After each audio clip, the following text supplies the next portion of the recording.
President Trump signed another executive order about regulations recently. So CBS News reports here. President Trump signed an executive order that calls on all executive agencies, all, to evaluate federal regulations and identify any that are unnecessary. So this is on top of his previous executive orders and executive actions that say we should eliminate 2 regulations for every new one. You got to get rid of 2 for every one. Tremendous, believe me. That's my idea. You get rid of 2 for 1. It's like he treats regulations like it's an order at Burger King. 2 for 1. Can I get a 2 for 1 over here, please? Tremendous.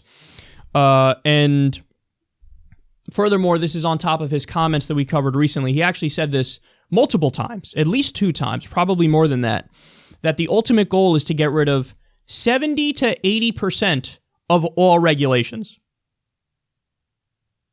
What's he basing that on? Nobody knows. Just 70 to 80%. Let's go. Can we go with that? 70 to 80? Does that sound good to you guys? It sounds great to me. 70 to 80. Can we all agree on that? 70 to 80%. Okay. Guys, he has no idea what he's doing. This is a guy who, at some point, along the line, he just started drinking the right-wing talk radio Kool-Aid where they go out there every day. Mark Levin, Glenn Beck, Sean Hannity, Rush Limbaugh. Regulations are bad. They're bad. You like my impression of a right-wing talk radio host? And Trump took that to heart. Regulations are bad. Believe me, I heard it. I heard it from Mark Levin. I heard it from Rush Limbaugh on the radio. It must be true. So 70 to 80%. Okay, to get rid of 70 to 80% of regulations, you're going to get rid of so many necessary regulations. So, for example, you know what's out the door if you get rid of 70 to 80%? Many of the regulations on clean water and clean air. Many of the regulations, the basic regulations that are of the financial industry that prevent gigantic problems and conflicts of interest and things of that nature. They don't care. And by the way, I bring it up like I just thought of it and I'm proposing it as, hey, maybe he will get rid of clean water and clean air regulations. No, we actually know he's doing that. He picked Scott Pruitt to lead the EPA. He got approved. This is a guy who sued the EPA 14 times, and one of the things he was against was the Clean Water and Clean Air Act. But what I'm really fascinated in about this story is now it's almost like his executive orders are mimicking his mental process. And I really don't think Trump is very intelligent. I think he has a low IQ. And so look at that. The wording, this is from the article on CBS News. President Trump signed an executive order that calls on all executive agencies to evaluate federal regulations and identify any that are unnecessary. Like, dude, you just signed one that said, for every one new regulation, we need to get rid of 2. And now he's just signing an executive order that says, all executive agencies reevaluate federal regulations and identify the unnecessary ones. So he's just... The next one is going to be an executive order where he writes, regulation, bad. It'll be 2 words. Regulation, bad. Sign my name. Here, take it. Tremendous. I want to let everybody know today that it was tremendous. Believe me, I have to just tell you. We signed an executive order that says regulations are bad. And I want to let everybody know regulations are bad. Sad. It's becoming more and more incoherent and more dumbed down as time goes by. And this is right in line with, for example, what leaks from in his administration say about how he likes his briefings. So he said, look, I don't like to read long things, so you got to give me, I want my briefings on like 1 or 2 pages, and it's got to be bullet points, and it's got to be like really quick and to the point. Now, look, on the one hand, I'm sympathetic to that because I actually kind of agree that I don't like flowery rhetoric. I like the substance of something, get right to the heart of it.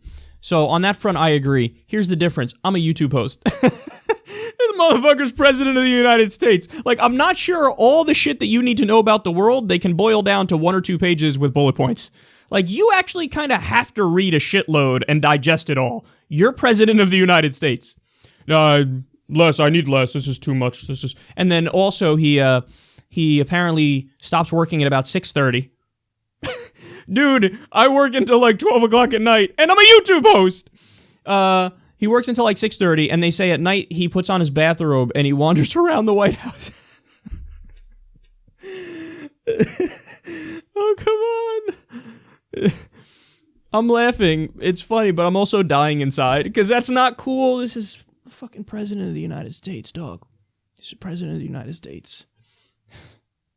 So here we go. More executive orders on regulations. But what drives me crazy is we can't even agree on the basics. Like, I guarantee you, any liberal, any progressive you talk to, and this is what happened with Bernie in a recent town hall that he did, I think on MSNBC, is they asked him, hey man, regulations that are burdensome and unnecessary, are you in favor of getting rid of them? He was like, yeah, of course. So you can get any liberal, any progressive to agree to that. But you can't get any Republican or conservative to agree, hey, maybe we should have basic marketplace regulation, like leveraging rules on Wall Street and bring back Glass-Steagall that separates commercial banking from investment banking, or have rules for clean water and clean air. So you bring up that to the right, and many of them go, no, no, no, no, no. But the left is willing to agree, yeah, any burdensome, unnecessary red tape, of course you get rid of it. So, again, this is a clear example of the Republicans just being off the spectrum. I got zero love for the corporate Democrats, as everybody knows. I mean, I was the co-creator of a movement, co-founder of a movement to try to get rid of the corporate Democrats within the Democratic Party. So I despise the corporate Democrats. But this is an area that shows you just how far to the right the Overton window has moved.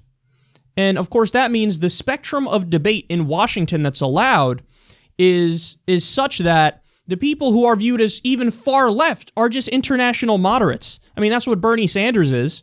So there is no real left in America. Look, I would love it if there were people to the left of me that were in power. I've always said, like, you need somebody who's far left. I would vote for somebody who's left of me for president, because the reality is they're not going to get everything they want anyway. And if their negotiating position starts from actually the far left, okay, great. Then maybe we get some standard leftist legislation through, like single payer, for example. But that's the thing, is there is no real left in America in Washington. You know, the best we have is somebody like Bernie Sanders, and I just told you, he's an international moderate. Now, that happens to be my flavor of politics. I'm more of an international moderate as well. But again, I'd love it if there were people to the left of me who were there, and there isn't.